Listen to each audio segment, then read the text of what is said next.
It's Richard Southern here. This is one of my favorite times of the year because we get to look ahead at what the big tech trends are going to be in the new year. And who always joins us for this with his expert opinion is Duncan Stewart, Director of Research at Deloitte Canada. Hi, Duncan.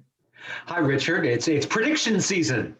I love it. It's always great. Now, one of your big predictions for 2021 is regarding doctors' visits. Obviously, health is top of mind. What's going to happen tech-wise with doctors' visits, Duncan? In 2020, during the pandemic, a lot of people saw their doctors over a smartphone, computer, or tablet screen.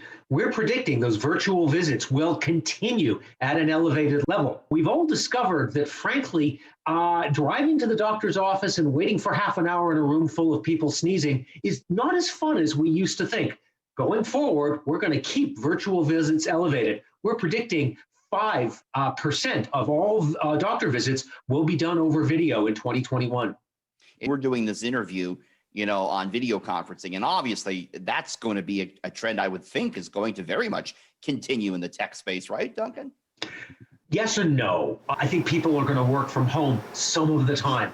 That's going to be a thing. But I will tell you, as a guy who normally launches predictions and goes and meets 5,000 or 10,000 of my closest Canadian friends, the minute we are allowed presenters, people like me, the minute I'm allowed to go back on the road and talking to Canadians face to face, I will do that. It is a much better experience. Now, you and I have talked in previous years about those virtual reality headsets, and you contended that they're not really the next big thing. You can't really interact with each other in the real world too well. But you're saying when it comes to education, there might be something to these virtual reality sets. It's not a consumer hit, but they are happening in the enterprise and education. If you can't teach a class full of kids how to weld and paint a car in the real world, let's try it virtually. Enterprises are discovering that for training employees for maybe a simple task, 15 minutes, half an hour, virtual reality is a cheap, effective, and sometimes safer way of doing that. You can practice your fire drills without having to actually set anything on fire. 8K TV sets, I see them. Do I want one? Are they going to be the next big thing? You don't want one, you don't need one, and you're going to buy one anyway.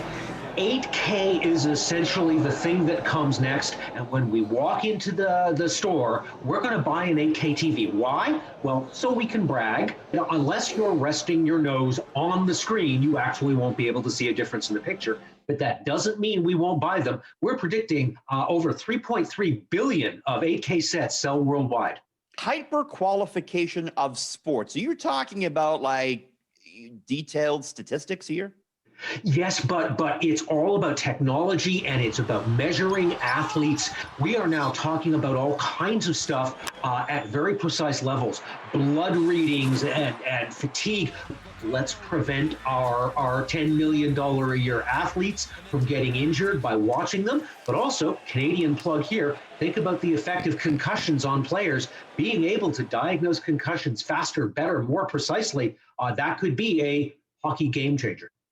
Now you got me excited about 2021 after that mess of 2020. Duncan Stewart, Director of Research at Deloitte with his tech trends. Thanks, Duncan. Thanks, Richard. Always good to talk to you.